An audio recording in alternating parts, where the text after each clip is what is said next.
Business Club de France des entrepreneurs avec Michel Picot.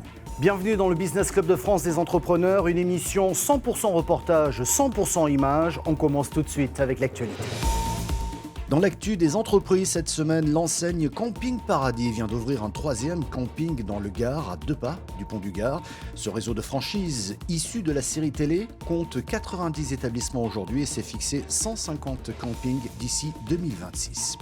Au large de Sète, Armand Tiberge, le président de la plateforme d'envoi d'emails Sendinblue, s'est lancé cette fois-ci dans le solaire avec SolarInBlue, qui a pour objectif de créer une ferme solaire offshore avec des panneaux solaires flottants en mer. Les premiers panneaux ont été posés il y a quelques jours. À terme, 25 panneaux flottants situés à 1,5 km de la côte pourraient produire 400 MW par an d'électricité, l'électricité qui sera acheminée par un câble sous-marin. Notre invité aujourd'hui, Benjamin Faradji, président et fondateur de Spuro, spécialiste des blockchains. Vous êtes basé à Rosières, près de Troyes, dans l'Aube. Pour commencer, voici une définition simple du mot blockchain, mode de stockage et de transmission de données sous forme de blocs liés les uns aux autres et protégés contre toute modification. Est-ce que cette définition vous convient ? Alors, la définition, elle est perçue par différentes personnes en fonction de si on est dans ce qu'on appelle dans l'informatique ou dans l'utilisation. Moi, je préfère parler d'usage. Je vais vous présenter la blockchain sur 4 familles d'usages, qui sont les grandes familles qu'on utilise pour nos clients et pour les autres blockchains aussi, bien sûr. La première famille d'usages, elle est la plus simple à comprendre. C'est tout ce qui concerne l'intégrité d'un document, sa valeur juridique, la traçabilité d'un document, la signature électronique. Ça, c'est une famille d'usages que nous faisons pour certains de nos clients, qui sont des huissiers, des avocats, sur une blockchain qui s'appelle CashDoc. Bien. Donc ça, c'est la première grande famille. La deuxième grande famille qu'on nous demande, puisque nous, notre métier, c'est d'installer des architectures blockchain, c'est ce qu'on appelle des programmes automatiques. Alors, le programme automatique, son nom, ça s'appelle Smart Contract, je vous rassure, il n'y a rien d'élégant, mais il y a quand même un contrat juridique.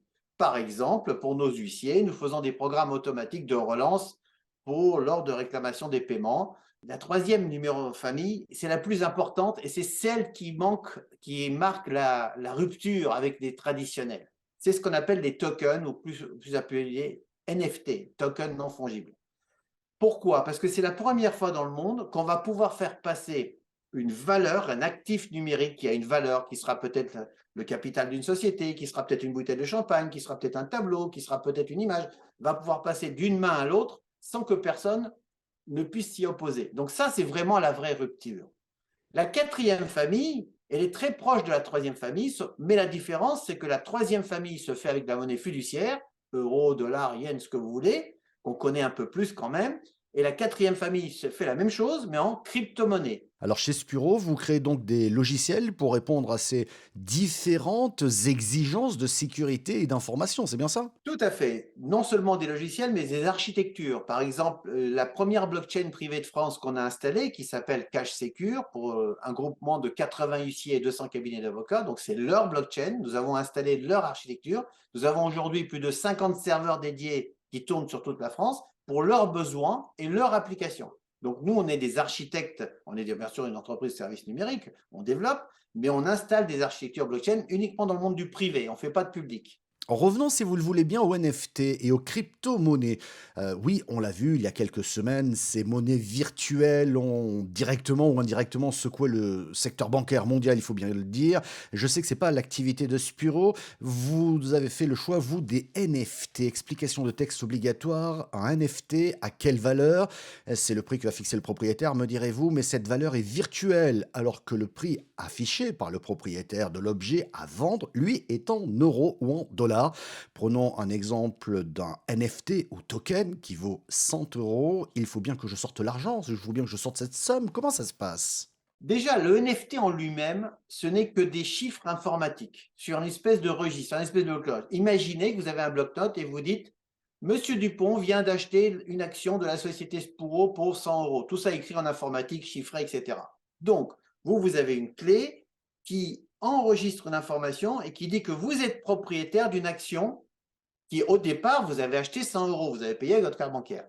Donc, la valeur de ce token, de cette information qui dit que vous êtes propriétaire d'une action, va dépendre directement de son sous-jacent, qui est la valeur de la société. Si vous avez la chance d'avoir une société dans laquelle vous avez bien choisi et que l'action monte à 150 €, la valeur de votre token, qui est un enregistrement informatique dont vous êtes propriétaire, va monter à 150 € si vous voulez le revendre un jour sur la place de marché, bien sûr. Donc, pour répondre à votre question, la valeur d'un token dépend directement de son sous-jacent. Si c'est une bouteille de champagne, ça sera la valeur de la bouteille de champagne. Si c'est une voiture, ça sera la valeur de la voiture.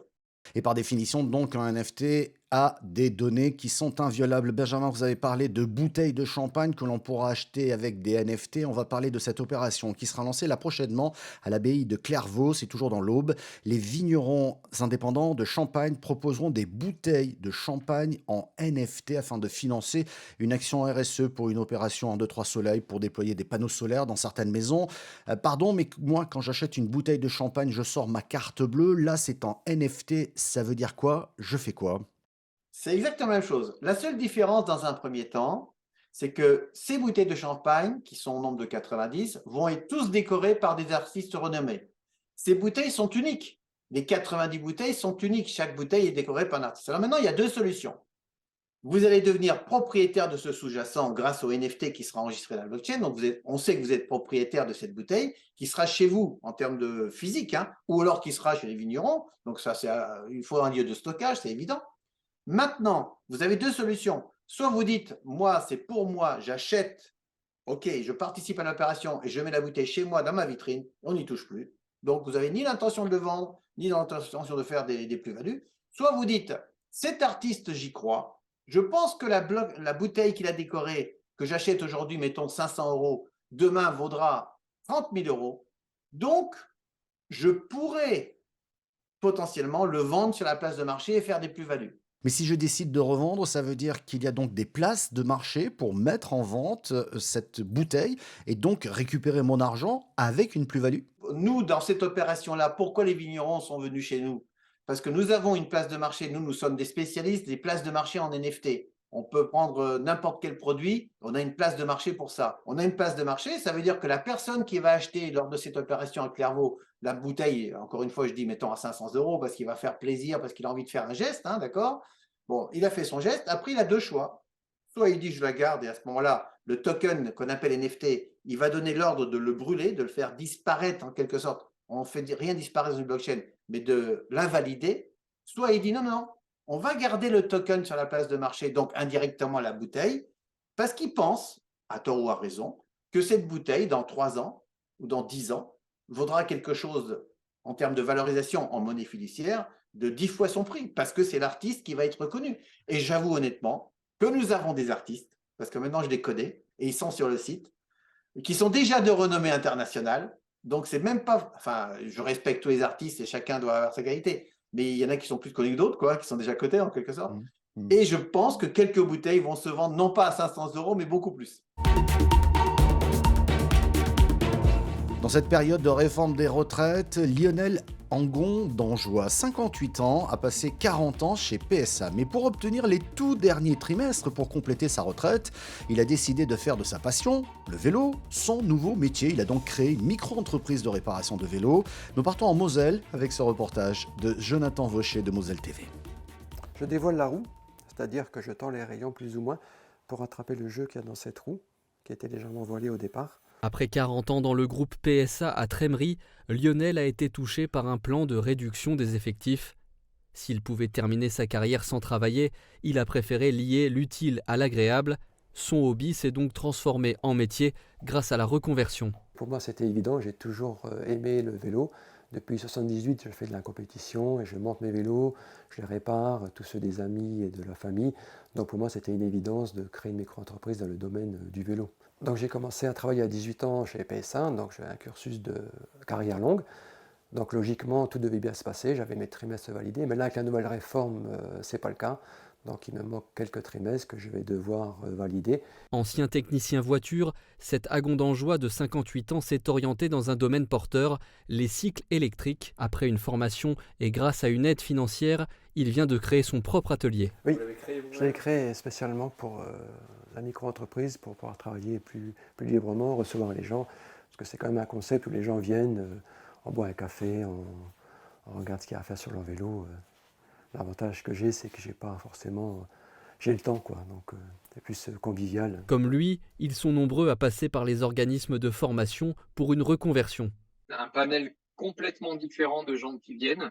On va avoir soit du technicien qui possède déjà un atelier, alors qu'il soit mobile ou fixe. Ensuite, deuxième profil, ce sont des demandeurs d'emploi qui ont besoin, qui veulent soit changer d'orientation, alors qu'ils sont soit jeunes, soit plus anciens, pour rajouter sur leur CV une ligne complémentaire qui est très très demandée aujourd'hui dans les magasins. Et enfin, on a des gens qui sont en reclassement, on en a de plus en plus. Diplômé en électrique et en hydraulique, Lionel pourra désormais récupérer ses 3 trimestres manquants si son chiffre d'affaires le permet. Direction Ruaudin, c'est dans la Sarthe, pour découvrir l'entreprise LM Rétro qui recrée des pièces détachées qui ne sont plus commercialisées mais qui pourraient bien réparer votre voiture, votre lave-linge ou encore votre aspirateur. Il y a de multiples possibilités. Comment font-ils? Un reportage de Florian Wozniak de LMTV. L'atelier n'est pas très grand et pourtant, Lee Mésange, fondateur de LM Rétro, pourrait y réparer votre voiture ou votre machine à laver. Son secret, la modélisation 3D. Le but, c'est de casser un peu les codes et rendre accessible à tous la possibilité de se faire fournir en pièces détachées, donc principalement automobiles, mais aussi pour les pièces du quotidien, donc que ce soit l'électroménager et ainsi de suite. Des pièces détachées pouvant résister à une chaleur de plus de 220 degrés et de toutes les tailles. La plus petite pièce qu'on ait faite, c'est le fameux engrenage de Thermomix, où on est inférieur à 1 cm de hauteur et en diamètre, on doit être à peu près à 4 mm. Mais avant d'arriver à un tel résultat final, tout se passe sur cet ordinateur. On reçoit la pièce cassée ou en bon état, ça dépend de ce qu'on nous demande. Le but c'est de la refaire, souvent c'est de venir refournir une pièce neuve au client. Et donc quand on la reçoit, l'idée c'est de venir pouvoir la reconstruire complètement donc sur le logiciel de conception pour pouvoir après l'envoyer dans le logiciel de l'imprimante et l'imprimer après pour l'avoir en physique.